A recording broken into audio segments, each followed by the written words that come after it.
ಕ್ರಿಸ್ತನನ್ನು ಪ್ರತಿಫಲಿಸುವಂತೆ ನಿಮ್ಮ ಆತ್ಮಗಳನ್ನು ವಾಕ್ಯದಲ್ಲಿ ಬಲಪಡಿಸುವ ಅನುದಿನದ ಧ್ಯಾನ. ಇಂದಿನ ಧ್ಯಾನದ ಶೀರ್ಷಿಕೆ, ಒಂದೇ ಒಂದು ಕಾರ್ಯದ ನಿಮಿತ್ತ ಉಂಟಾದ ಅಗಾಧವಾದ ಸುಗ್ಗಿ.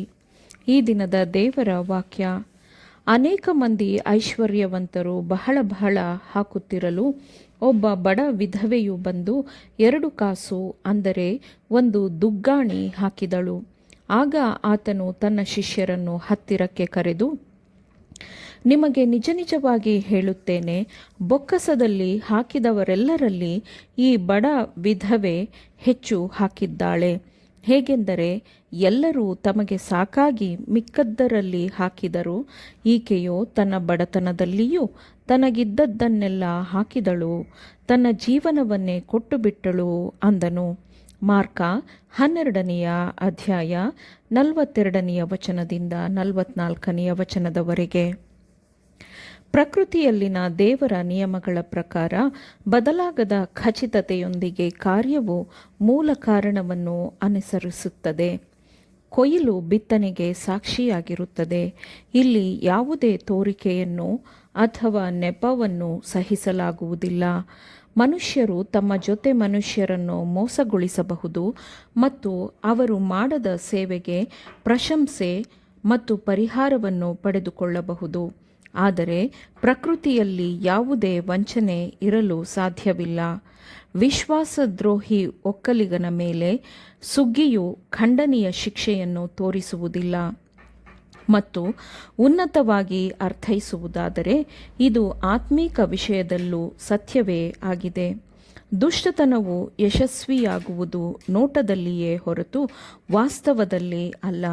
ಶಾಲೆಗೆ ಗೈರು ಹಾಜರಾಗುವ ಮಗು, ತನ್ನ ಅಧ್ಯಯನದಲ್ಲಿ ಸೋಮಾರಿಯಾಗಿರುವ ಯುವಕ, ತನ್ನ ಉದ್ಯೋಗದಾತರ ಹಿತಾಸಕ್ತಿಗಳನ್ನು ಪೂರೈಸಲು ವಿಫಲನಾದ ಗುಮಾಸ್ತ ಅಥವಾ ಶಿಷ್ಯನು, ತನ್ನ ಅತ್ಯುನ್ನತ ಜವಾಬ್ದಾರಿಗಳನ್ನು ಪೂರೈಸದ ಅಥವಾ ತನ್ನ ವೃತ್ತಿಯ ಜವಾಬ್ದಾರಿಗಳಿಗೆ ಸುಳ್ಳಾಗಿ ವ್ಯವಹಾರ ಮಾಡುವವನು, ಇವರೆಲ್ಲರೂ ತಮ್ಮ ತಪ್ಪು ಮರೆಯಾಗಿರುವವರೆಗೆ ತಾವು ಪ್ರಯೋಜನವನ್ನು ಪಡೆಯಬಹುದು ಎಂದು ಭಾವಿಸಿಕೊಂಡು ತಮ್ಮನ್ನೇ ತಾವು ಹೊಗಳಿಕೊಳ್ಳಬಹುದು, ತಾವು ಸಂತುಷ್ಟರಾಗಿರಬಹುದು. ಆದರೆ ಅದು ಹಾಗಲ್ಲ. ಅವರು ತಮ್ಮನ್ನೇ ಮೋಸಗೊಳಿಸಿಕೊಳ್ಳುತ್ತಿರುತ್ತಾರೆ. ಗುಣಸ್ವಭಾವವು ಜೀವನದ ಸುಗ್ಗಿಯಾಗಿರುತ್ತದೆ. ಅದು ತಾನೇ ಈ ಜೀವನ ಮತ್ತು ಮುಂದಿನ ಜೀವನ ಎರಡರ ಅಂತ್ಯಸ್ಥಿತಿಯನ್ನು ನಿರ್ಧರಿಸುತ್ತದೆ. ಬಿತ್ತಿದ ಬೀಜದ ಮರು ಉಂಟಾಗುವಿಕೆಯೇ ಸುಗ್ಗಿಯಾಗಿರುತ್ತದೆ. ಪ್ರತಿಯೊಂದು ಬೀಜವು ತನ್ನಂತೆಯೇ ಇರುವ ಫಲಗಳನ್ನು ನೀಡುತ್ತದೆ. ಹಾಗೆಯೇ ನಾವು ಕಾಪಾಡಿಕೊಳ್ಳುವ ಗುಣಸ್ವಭಾವದ ಲಕ್ಷಣಗಳೂ ಇರುತ್ತದೆ. ಸ್ವಾರ್ಥ ಪ್ರೀತಿ, ಸ್ವಾರ್ಥ ಉನ್ನತಿ, ಸ್ವಂತ ಭೋಗವನ್ನೇ ಧ್ಯಾನಿಸುವುದು, ಇವೆಲ್ಲವೂ ತಮ್ಮನ್ನು ತಾವೇ ಮತ್ತೆ ಉಂಟು ಮಾಡಿಕೊಳ್ಳುತ್ತವೆ ಮತ್ತು ಅದರ ಅಂತ್ಯವು ದುಃಖವಾಗಿರುತ್ತದೆ ಮತ್ತು ನಾಶವಾಗಿರುತ್ತದೆ.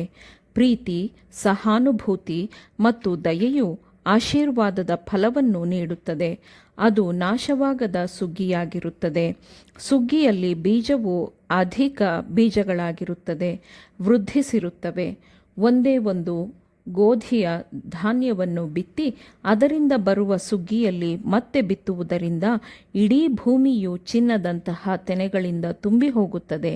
ಹಾಗೆಯೇ ಒಂದೇ ಜೀವನದ ಪ್ರಭಾವವು ಮತ್ತು ಒಂದೇ ಕ್ರಿಯೆಯ ಪ್ರಭಾವವು ಎಷ್ಟು ವ್ಯಾಪಕವಾಗಿ ಪಸರಿಸಬಹುದು ಅಲ್ಲವೇ?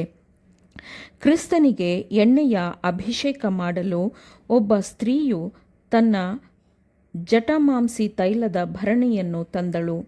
ಆ ಒಡೆದ ಜಟಮಾಂಸಿ ತೈಲದ ಭರಣಿಯ ನೆನಪು ಅಷ್ಟು ಶತಮಾನಗಳಿಂದ ಎಂತಹ ಪ್ರೀತಿಯ ಕಾರ್ಯಗಳನ್ನು ಪ್ರೇರೇಪಿಸಿದೆ ಅಲ್ಲವೇ? ಬಡ ವಿಧವೆಯು ಬಂದು 2 ಕಾಸು, ಅಂದರೆ ಒಂದು ದುಗ್ಗಾಣಿ ಹಾಕಿದಳು ಎಂಬುದು ಎಷ್ಟು ಅಸಂಖ್ಯಾತ ಉಡುಗೊರೆಗಳನ್ನು ದೇವರ ಕೆಲಸಕ್ಕಾಗಿ ಮಾಡಿದೆ ಅಲ್ಲವೇ? ಹೆಚ್ಚಾಗಿ ಬಿತ್ತುವವನು ಹೆಚ್ಚಾಗಿ ಕೊಯ್ಯುವನು ಎಂದು ವಾಕ್ಯವು ಹೇಳುತ್ತದೆ. ಬೀಜವನ್ನು ಚೆಲ್ಲುವುದರಿಂದ ಬಿತ್ತುವವನು ತನ್ನ ಬೀಜವನ್ನು ಹೆಚ್ಚಿಸಿಕೊಳ್ಳುತ್ತಾನೆ. ಆದುದರಿಂದ ನಾವು ಕೊಡುವ ಮೂಲಕ ನಮಗೆ ಆಶೀರ್ವಾದಗಳನ್ನು ಹೆಚ್ಚಿಸಿಕೊಳ್ಳುತ್ತೇವೆ. ನಾವು ಕೊಡುವುದನ್ನು ಮುಂದುವರೆಸಿದಂತೆ ದೇವರ ವಾಗ್ದಾನವು ನಮಗೆ ಸಮೃದ್ಧಿಯನ್ನು ಖಚಿತಪಡಿಸುತ್ತದೆ. ಇದಕ್ಕಿಂತಲೂ ಹೆಚ್ಚಾಗಿ ನಾವು ಈ ಜೀವನದ ಆಶೀರ್ವಾದಗಳನ್ನು ಇತರರಿಗೆ ಕೊಡುವಾಗ ಸ್ವೀಕರಿಸುವವರಲ್ಲಿ ಕಂಡುಬರುವ ಕೃತಜ್ಞತೆಯು ಆತ್ಮೀಕ ಸತ್ಯವನ್ನು ಸ್ವೀಕರಿಸುವ ಹೃದಯವನ್ನು ಸಿದ್ಧಪಡಿಸುತ್ತದೆ ಮತ್ತು ಶಾಶ್ವತ ಜೀವನಕ್ಕಾಗಿ ಸುಗ್ಗಿಯು ಸಿದ್ಧವಾಗುತ್ತದೆ. ಆಮೇನ್. ದೇವರ ವಾಕ್ಯಗಳನ್ನು ಶ್ರದ್ಧೆಯಿಂದ ಆಲಿಸುವವರು ಮಾತ್ರವೇ ಆಗಿರದೆ ಪಾಲಿಸುವವರೂ ಆಗಬೇಕೆಂದು ನಿಮ್ಮನ್ನು ಉತ್ತೇಜಿಸುತ್ತೇನೆ. ಪರಿಶುದ್ಧಾತ್ಮನ ಸಹಾಯದಿಂದ ಆಲಿಸಿದ ನಿಮ್ಮೆಲ್ಲರಿಗೂ ಧನ್ಯವಾದಗಳು. ಮತ್ತೆ ದೈನಂದಿನ ಧ್ಯಾನಕ್ಕಾಗಿ ನಾಳೆ ಸಂಧಿಸೋಣ. ಆಮೇನ್.